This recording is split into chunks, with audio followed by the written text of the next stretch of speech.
और सीधे रुक करेंगे वरिष्ठ अधिवक्ता भूपेश तिवारी का हमारे साथ जुड़ चुके हैं, जो कि याचिकाकर्ताओं का पक्ष रखेंगे, कांग्रेस का पक्ष जो है वो रखेंगे। भूपेश तिवारी सर के पास आऊंगा। भूपेश जी, चूंकि एक बड़ा सवाल ये भी उठ जाता है अब जब विपक्ष लगातार दलीलें दे रहा है कि आखिर 7 साल पुराने अध्यादेश को लेकर, आरक्षण को लेकर, परिसीमन को लेकर सरकार चुनाव कराना जा रही है, क्या कुछ पैरवी में कहा जा सकता है? किस तरह से पक्ष रखेंगे न्यायालय में?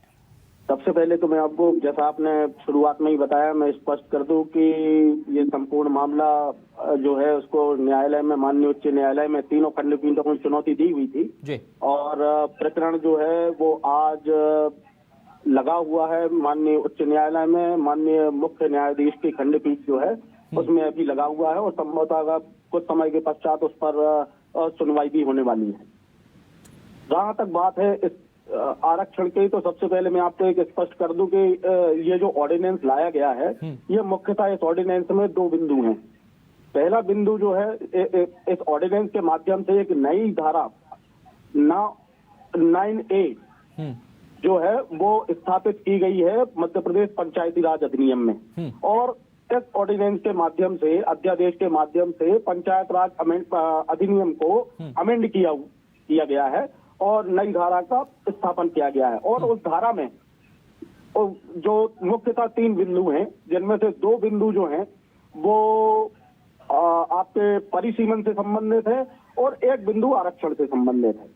दोनों में मूलतः अगर देखा जाए तो आरक्षण से संबंधित जो बिंदु है उसमें ये कहा गया है कि 2014 से जो आरक्षण था वह वही रहेगा और नए सिरे से रोटेशन प्रक्रिया जो कि होनी चाहिए, वो रोटेशन प्रक्रिया का पालन ना करते हुए 2014 के हिसाब से जो है आरक्षण दिया जाएगा।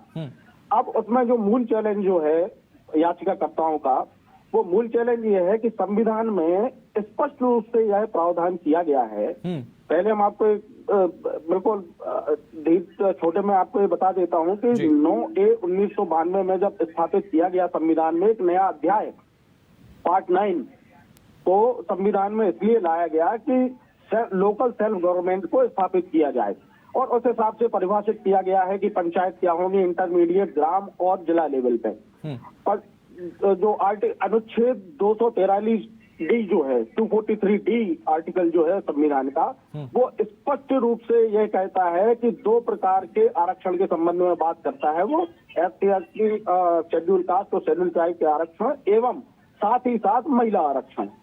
इन दोनों प्रकार के आरक्षण में संविधान में ही यह प्रावधान है जो ये कहता है कि आपको रोटेशन प्रणाली का उपयोग करते हुए आपको इनका आरक्षण तय करना है। अब रोटेशन प्रणाली आपको हर इलेक्शन में करनी है। 2014 में जो इलेक्शन था, जो भी, चाहे वो ग्राम पंचायत की सीट हो, चाहे जनपद पंचायत की सीट हो या जिला पंचायत की सीट हो, उस सीट को आपको रोटेशन के माध्यम से फिर से जैसे ही नेक्स्ट इलेक्शन होगा उसमें आपको रोटेशन प्रणाली अपनाते हुए नए सिरे से करना है। साथ ही साथ विमेन रिजर्वेशन के लिए भी स्पष्ट प्रावधान है। अच्छा, इसके अतिरिक्त एक और महत्वपूर्ण बात यह है कि संविधान में चूंकि 243 आर्टिकल D में लिखा हुआ है स्पष्ट रूप से, तो इसी को प्रभाव देने के लिए, to give effect to this, Madhya Pradesh panchayat raj अधिनियम में भी जो प्रावधान है, सुसंगत प्रावधान है, जो कि है आपके सेक्शन 23 जो धारा 23 से आप उठा के देखें, जो प्रोवाइड करती है कि कैसी जनपद पंचायत कॉन्स्टिट्यूट होगी या जिला पंचायत कॉन्स्टिट्यूट होगी या ग्राम पंचायत कॉन्स्टिट्यूट होगी। तो धारा 23 से 26, 27, 28, 30 और ये सब धाराओं का अगर आप अवलोकन करेंगे तो स्पष्ट हो जाता है कि उसमें भी यही लिखा हुआ है कि रोटेशन शैल शब्द का इस्तेमाल किया है। और इसके अतिरिक्त कई माननीय सर्वोच्च न्यायालय के और पुराने फैसले हैं जो ये बोलते हैं कि रोटेशन प्रणाली जो है वो मैंडेटरी है, that can not B waived. तो ये तो हो गई रोटेशन प्रणाली को लेकर बात, आरक्षण को लेकर। इसके अतिरिक्त दूसरा बिंदु जो है वो है आपका डिलिमिटेशन को लेकर। Am I audible? Yes sir. Hello. Yes sir, अपनी बात रखें। हाँ, दूसरा पक्ष जो है ये आरक्षण के पक्ष को और रोटेशन प्रणाली को लेकर मैंने स्पष्ट की, जो कि संविधान में है और ये स्पष्ट कानून है कि कोई भी कानून, चाहे वो पार्लियामेंट के द्वारा बनाया हुआ हो, चाहे राज्य के द्वारा बनाया हुआ हो, चाहे कोई ऑर्डिनेंस हो, ऑनरेबल प्रेसिडेंट के द्वारा या ऑनरेबल गवर्नर के द्वारा लाया गया हो, but this thing is very clear. Am I audible? जी ठीक है, ठीक है भूपेश जी। हमारे साथ सचिन वर्मा भी जुड़ चुके हैं, वरिष्ठ अधिवक्ता। सर बहुत स्वागत है आपका भी। चूंकि एक बड़ा सवाल अब सरकार पर ही खड़ा हो रहा है, सरकार आरक्षण का पालन नहीं कर रही है, संविधान के खिलाफ सरकार पर आरोप लग रहे हैं, क्या कुछ दलील है आपकी? क्योंकि वरिष्ठ अधिवक्ता है आप, और इसके बारे में जिस तरह से अब आज बड़ा फैसला आने वाला है पंचायत चुनाव को लेकर, क्या कुछ स्थिति स्पष्ट हो सकती है आज? देखिए, पहली बात तो यह है कि चुनाव आयोग जो है पंचायत चुनाव के लिए की घोषणा कर चुका है और तारीखें तय हो चुकी है। तो संविधान की अगर व्याख्या की जाए तो संविधान के आर्टिकल 243O में रिस्ट्रिक्शन से बाहर है। कोर्ट किसी भी इलेक्टोरल प्रोसेस को, ये चुनाव प्रक्रिया जो है वो शुरू हो चुकी है, उसमें कहीं भी किसी भी तरह से इंटरफेयर नहीं कर सकता। एक बार है, स्पेसिफिक बार है। तो या तो कांग्रेस जो है एक जो समय था उनका इन सब बातों के संबंध में माननीय न्यायालय की शरण में जाने का, उसको उसमें देरी कर चुकी है। और अब ये संविधान की जो है अपनी तरफ से एक व्याख्या कर रहे हैं। अनुच्छेद 243D इन्होंने अगर पढ़ा हो तो उसमें रोटेशन जो है वो मैंडेटरी नहीं माना गया है। जो आरक्षण है वो मैंडेटरी है, आरक्षण तो है 2014 के हिसाब से आरक्षण है, बट रोटेशन का के लिए उन्होंने वो डायरेक्टिव्स हैं, वो एक उसके संबंध में राज्य सरकार को उन्होंने अधिकार दे रखा है कि राज्य सरकार उसके संबंध में अपना जो व्यवस्था है वो निश्चित कर सकता है। अब 2020 के बाद में जो परिवर्तन आए कि कांग्रेस जो थी वो अपनी सरकार जो है उसको बनाकर नहीं रख सकती, और जो परिवर्तन आया उसके कारण ये जो सारी प्रक्रियाएं चुनाव के संबंध में होनी थी, उपचुनाव अभी हुए हैं, तो जो समय व्यतीत हो गया उसके बाद आज ये संभव नहीं था कि रोटेशन की जो प्रक्रिया है उसका पालन किया जा सके। तो वो मैंडेटरी नहीं है। ये जो बार बार कहाँ से पढ़ रहे हैं मुझे नहीं मालूम है जी। अगर ये 243D को अगर पढ़ेंगे ठीक से। भूपेश जी भी हमारे साथ लगातार बने हुए। भूपेश जी आप क्या कुछ प्रतिक्रिया है आपकी सचिन वर्मा साहब के इस दलील पर? रोटेशन के लिए मेज का उपयोग किया गया और मे और शेल का फर्क जो है विधि के संबंध में जो एक विशेषज्ञ है उसका ज्ञान भली भांति से उनको होना चाहिए। भूपेश तिवारी जी क्या फर्क होता है? भूपेश तिवारी जी आपका काउंटर आंसर। आपको कर दूं कि चूंकि इन्हीं बिंदुओं पे मामला जो है माननीय उच्च न्यायालय में विचाराधीन है और उसकी सुनवाई कुछ समय पश्चात होने वाली है। मैं जहां तक रोटेशनल प्रणाली, देखिए अपना विधि की समझ है, रोटेशन प्रणाली को लेकर मैं आपको सिर्फ एक उदाहरण बस दे सकता हूं जिससे शायद स्पष्ट हो जाए। अभी कुछ समय पूर्व ही माननीय उच्च न्यायालय की ग्वालियर खंडपीठ द्वारा इसी बिंदु पर नगरीय निकाय के चुनावों पर स्थगन प्रदान कर दिया गया था और नगरीय निकाय चुनाव जो है वो स्थगन आज भी जारी है, सिर्फ इस कारण से क्योंकि उस समय पर जो दतिया और अन्य जो नगर पालिकाएं थी उन पर रोटेशन प्रणाली का पालन नहीं किया गया था। तो अगर आप सिर्फ वही माननीय उच्च न्यायालय का ग्वालियर खंडपीठ का मध्य प्रदेश के नगरीय निकाय चुनाव को लेकर अगर जो अंतरिम आदेश जो है अगर उसी का अध्ययन कर लें तो मुझे नहीं लगता कि किसी भी प्रकार की रोटेशन मैंडेटरी है अथवा नहीं किसी प्रकार की संशय की गुंजाइश रहेगी। सचिन वर्मा साहब तो बोल रहे हैं कि रोटेशन अनिवार्य नहीं है, काफी बृहद फैसला है, वक्त नहीं है इस चीज का। जी भूपेश जी, वर्मा साहब तो बोल रहे हैं कि रोटेशन अनिवार्य नहीं है और आपके अनिवार्य है, क्या स्थिति स्पष्ट होगी इसमें? जी। और उस जो जिस आदेश का हवाला ये तिवारी साहब दे रहे हैं जी, उस आदेश में राज्य सरकार ऑलरेडी सुप्रीम कोर्ट में अपील कर चुकी है, तो अभी उसका फैसला आना है। तो आप ये नहीं मान सकते हैं कि वो जो फैसला था वो अंतिम हो चुका है। तो जो आज इस संबंध में माननीय न्यायालय जो भी अपना व्यू एक्सप्रेस करेगा, हम उससे बाध्य हैं और जो संविधान की जो सही व्याख्या है वो करें। लोगों में भ्रांतियां ना फैलाएं कि आरक्षण का लाभ उन्हें नहीं मिल रहा है। आरक्षण का लाभ पूरा दिया जा रहा है।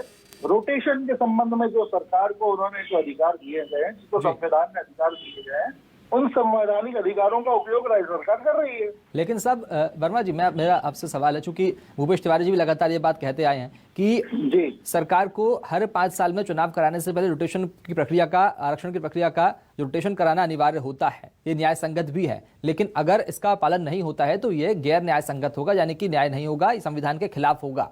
क्या प्रक्रिया है आपके इस सवाल के ऊपर? नहीं है, देखिए, आरक्षण का बेनिफिट ना देना वो संविधान सम्मत नहीं है, मगर आरक्षण के संबंध में, रोटेशन की प्रक्रिया के संबंध में जो राज्य सरकार को उन्होंने प्रक्रिया तय करने का जो अधिकार दिया है, राज्य सरकार उस प्रक्रिया का और उस अधिकारों का उपयोग कर रही है।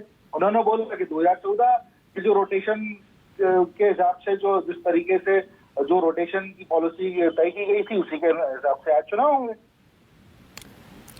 वर्मा साहब, चूंकि अब कांग्रेस शासन काल में जो अध्यादेश, जो आरक्षण लेकर आए थे, प्रक्रिया लेकर आए थे, उन सबको निरस्त करने के बाद में वापस एक नया अध्यादेश लाकर चुनाव कराना, क्या वाकई में न्याय संगत है ये? बिल्कुल न्याय संगत है। आज की जो परिस्थिति है उसमें 2014 की जो प्रक्रिया है, जिसके हिसाब से रोटेशन जो तय किया गया था, उस रोटेशन के मुताबिक आज चुनाव हो रहे हैं और चुनाव आयोग इसके संबंध में अपनी अधिसूचना। भूपेश तिवारी जी, आपसे पूछना चाहूंगा, क्या वाकई में न्याय संगत है ये? वर्मा साहब बोल रहे न्याय संगत है। जी, जैसा मैंने पहले ही कहा कि क्योंकि मामला पहले से ही माननीय उच्च न्यायालय में जो है विचाराधीन है और कुछ समय बाद उसकी सुनवाई भी होने वाली है जी, तो हम तो मैं अपने स्तर पर मात्र अपनी विधि की समझ के अनुसार आपको बता सकता हूँ कि चूंकि जो शब्दावली संविधान में इस्तेमाल हुई है और जो शब्द, उसी के आधार पर जो शब्द, जो पंचायत राज अधिनियम में जो प्रावधान जो हैं वो जो स्थापित किए गए थे, उसके आधार पर इसमें कोई संशय की बात ही नहीं है कि महिला आरक्षण एवं अन्य आरक्षण जब आप अप्लाई करेंगे तो रोटेशन प्रणाली का आपको पालन करना अनिवार्य है। इसका तो सरकार ने दरकिनार कर दिया। पालन करना सुप्रीम कोर्ट ने अपने फैसलों में कहा है। भूपेश जी, लेकिन इस पालन का तो सरकार, इसे तो पालन सरकार ने किया नहीं, इसे दरकिनार कर दिया। इसलिए तो याचिकाकर्ताओं ने इसलिए इसको चैलेंज किया है, क्योंकि what would be effect of that is the biggest problem. If you will not if you will allow to sustain, अगर आपने इसको अलाउ किया कि हाँ इसी आधार पर पंचायत, तो इसका परिणाम क्या होगा? हजारों केस एक सवाल दायर किए जाएंगे कि ये विदाउट रोटेशन प्रणाली इलेक्शन हो गया। वर्मा जी, मैं आपके पास भी आऊंगा। वर्मा जी, एक सवाल मेरा आपसे, चूंकि 2018 में अब जबकि निवाड़ी जिले का गठन हुआ है, 1071 नई पंचायतें भी बनी हैं, इनमें कौन सा आप नियम लागू करेंगे? कौन सा आरक्षण, कौन सा परिसीमन इनमें लागू होगा? बड़ा सवाल है सर। उसमें जो ऐसा जो प्रावधान है 2014 की पॉलिसी में जी, जो नए जिलों के लिए भी उसमें सेविंग क्लॉजेस होती हैं कि अगर ऐसी स्थिति पैदा हो गई तो उसमें क्या रोटेशन की प्रक्रिया का पालन किया जाए। वो जो उसमें 2014 की पॉलिसी में जो तय किया होगा उसी के अनुसार पंचायत के चुनाव होंगे। अब सबसे एक महत्वपूर्ण प्रश्न यहाँ पर ये उत्पन्न हो रहा है आज की दशा में कि जब चुनाव आयोग इस चुनाव को अधिसूचित कर चुका है, तो ऐसे में 243(o) का जो रेस्ट्रिक्शन है वो अप्लाई होगा या नहीं होगा, इसके संबंध में भी तिवारी साहब और आज कोर्ट उसके संबंध में भी व्याख्या करेगी। भूपेश तिवारी जी, क्या वाकई में वर्मा साहब का जो पक्ष है उससे आप सहमत हैं? क्योंकि निवाड़ी जिला ग्राम पंचायतें जो नई बनी है उनमें कौन सा नियम लागू होगा? आप क्या इनके पक्ष से सहमत हैं? मैं आपको दोनों चीजें स्पष्ट कर देता हूं जी। सबसे पहले तो अगर किसी ग्राम पंचायत की जो परिभाषा है जी, पंचायत की परिभाषा संवैधानिक रूप से और अधिनियम के अंतर्गत उसमें त्रिस्तरीय जो चीज होती है, तो पंचायत मीन ग्राम पंचायत, जनपद पंचायत और जिला पंचायत, जो जिस स्तर पे है जी। अब मैं जब भी कोई जो कानूनी प्रावधान आप उसका अध्ययन करें, जो अगर देखेंगे मध्य प्रदेश पंचायत एक्ट जो है उसका अध्ययन करेंगे, तो इसमें स्पष्ट है कि जब भी किसी नवीन ग्राम पंचायत का गठन होगा, जैसे निवाड़ी जिला से गठन हुआ है, जी, तो वहां तो ये मैंडेटरी है पंचायत एक्ट के अंतर्गत कि आपको वहां डिलिमिटेशन एक्सरसाइज पूरी करनी पड़ेगी, और जब वो कर लेंगे तो उसके बाद आपको अकॉर्डिंगली जो जैसे भी जो निकल के कि आपने जो भी कॉन्स्टिट्यूएंसीज का गठन किया है धारा 23, धारा 28, धारा 30 तक के अंतर्गत, हाँ। जिला पंचायत, ग्राम पंचायत और जनपद पंचायत जो आपने गठन करेंगे, हाँ। ग्राम, इंटरमीडिएट लेवल और डिस्ट्रिक्ट लेवल पे, तो जब ये आप डिलिमिटेशन एक्सरसाइज करके जब आप उसका जो नया गठन होगा पंचायतों का, फिर उसके बाद आप, क्योंकि ये फर्स्ट टाइम है, यहाँ रोटेशन की बात नहीं होगी नए जिले में, क्योंकि यहाँ पहली बार ही नई चुनाव होना है, कॉन्स्टिट्यूएंसी बिल्कुल, बन रही है जी। नए जिले में, हाँ, तो वहाँ आपको जो आरक्षण का जो भी प्रावधान है उस हिसाब से आप आरक्षण अप्लाई करेंगे। ये होगी पहली बात। दूसरी बात, जिस बार की जो बात कर रहे हैं, there is a bar to not to entertain any kind of writ petition so far as when election started, और आर्टिकल जो के अंतर्गत जो अभी मेरे विद्वान साथी ने जो बताया अभी, जी, जी, तो मैं उस बारे में आपको स्पष्ट कर दूं कि ऐसे फैसले हैं जो अभी 2020 का माननीय उच्चतम न्यायालय का 3 जजेस का फैसला है, जो ये बोलता है, Dravida Munnetra Kazhagam DMK versus state of Tamil Nadu, 2020 में ही ये फैसला आया था।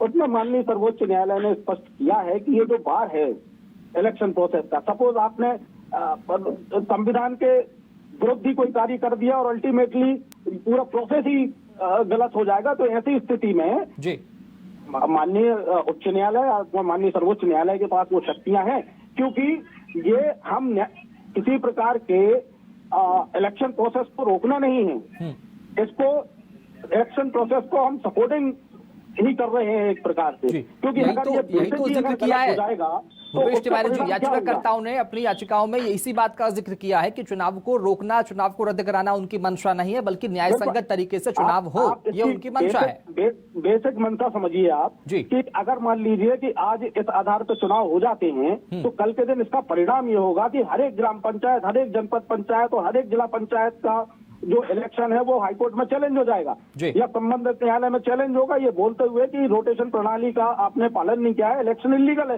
The court will be flooded, बाढ़ आ जाएगी इलेक्शन की और हर इलेक्शन टॉपल हो जाएगा। ठीक है, सचिन वर्मा साहब आपके पास है। वर्मा साहब, एक सवाल आपसे मेरा कि ये बड़ा सवाल है कि अब जब 2021 में चुनाव की तारीखों का ऐलान कर दिया है निर्वाचन आयोग ने, राज्य निर्वाचन आयोग ने, क्या इसके पहले कभी ऐसा हुआ हो कि रोटेशन प्रणाली को लागू नहीं किया गया हो, उसका पालन नहीं किया गया हो और चुनाव करा दिए गए हो? क्या अभी तक के इतिहास में ऐसा कभी हुआ है? नहीं सर, मैं अभी तक के इतिहास के बारे में तो पूर्ण जानकारी नहीं है, क्योंकि काफी पुरानी मीन्स आज मध्य प्रदेश राज्य के गठन को काफी वर्ष व्यतीत हो चुके हैं, तो इसका मुझे आज की डेट में तो मैं ये नहीं बोल पाऊंगा कि ऐसा कभी रोटेशन पॉलिसी के संबंध में क्या हुआ है क्या नहीं हुआ है। बट आज की स्थिति ये है, जो संवैधानिक रूप से हम आज व्याख्या करने बैठे हैं जी, दो लॉयर्स को आपने इस डिबेट में बुलाया है जी, तो आप संविधान के जो आर्टिकल 243D को अगर आप पढ़ेंगे तो उसमें रोटेशन की अनिवार्यता नहीं दी गई है। मैं बहुत स्पेसिफिक बोल रहा हूँ, उसमें रोटेशन की अनिवार्यता के संबंध में किसी भी तरह की कोई बाध्यता राज्य सरकार के ऊपर नहीं है। भूपेश जी, जब सचिन साहब बोल रहे हैं, वर्मा साहब बोल रहे हैं कि अनिवार्यता रोटेशन की नहीं है, फिर आखिर कहाँ विसंगतियां नजर आ रही, कहाँ स्थिति मतलब अलग अलग हो रही है, कहाँ इसमें अंतर नजर आ रहा आपको? हाँ, यही मैंने आपको स्पष्ट किया इससे पहले भी कि सबसे पहले रोटेशन का कॉन्सेप्ट मैं आपको बता दूं कि संविधान, हमारे माननीय सर्वोच्च न्यायालय ने ऐसे फैसले दिए हैं जो रोटेशन प्रणाली की बाध्यता पर जोर देते हैं और उन्होंने उसको मैंडेटरी डिक्लेयर किया। It has been held by the honourable Supreme Court that it is mandatory. Reason is कि रिजर्वेशन किसी भी सीट पे can not be for the purpose perpetuity शब्द जो है वो इस्तेमाल होता है, इसलिए ताकि बदलते रहे, सबको अवसर प्राप्त हो, सभी को आरक्षण का लाभ प्राप्त हो। अब जैसे वुमेन रिजर्वेशन की आप बात करिए, वर्मा साहब आऊंगा आपके पास, वर्मा साहब आप आऊंगा आपके पास, संबंध में थोड़ा सा बताएं। जी जी वर्मा जी, अपनी बात रखें। मेरा सर ये कहना है जी, अगर ऐसे कोई न्याय दृष्टांत है जिसमें मैंडेटरी घोषित किया गया है, जैसे तिवारी साहब बता रहे हैं जी, तो ऐसे न्याय दृष्टांतों के संबंध में थोड़ा सा उसकी व्याख्या थोड़ा करें, उसके बारे में उन न्याय दृष्टांतों के में क्या बोला गया है। ठीक है, बहुत शुक्रिया आप दोनों खास मेहमानों का हमारे साथ चर्चा में शामिल होने के लिए, चर्चा में जुड़ने के लिए। भूपेश जी आपका बहुत शुक्रिया, सचिन जी आपका भी बहुत शुक्रिया।